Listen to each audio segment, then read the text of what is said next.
Hello universe! O baninasag ko ninyo sa among food trip. So in this video, samahan niyo po kami sa mga nagtrending na food hub dito sa Manila area. Located at Sampaloc, Metro Manila. Yes mga inday, mga dong, lami kayo ay lang bulaluhan diring dapita. Makapawaw jud.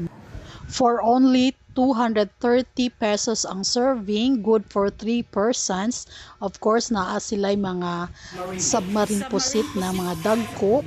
Ranges to 280 to 350, depende na yan sa laki ng submarine pusit. At meron din silang baked bangus with cheese and many more ola mga inday, pero ang trending nila is ang bulalo nila nga lami kaayo.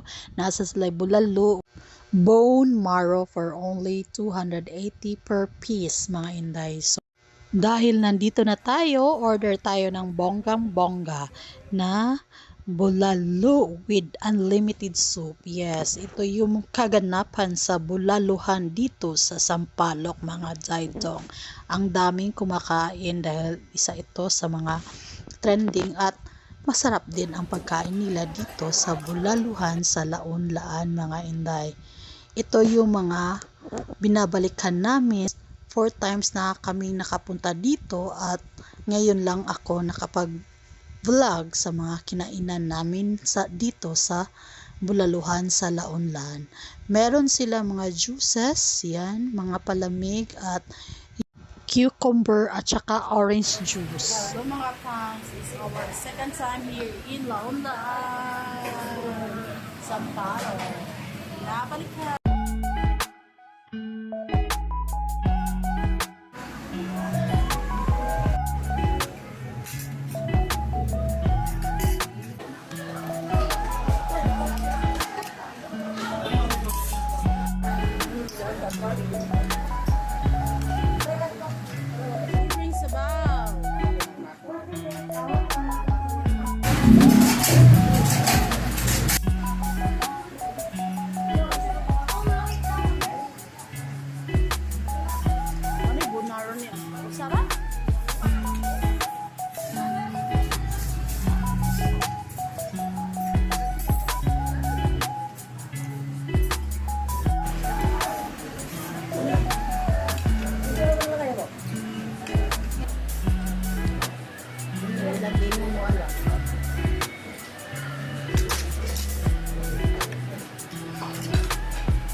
Hindi na bitaw ko.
Anyway, highway, please don't forget to like and subscribe my channel, Katamsi Archie. And also, please don't forget to push the notification bell for new updates. Yes, ito po yung channel ko sa YouTube at saka meron din sa Facebook mga daidong. Yes, busog na and happy na me. Bye! Ah.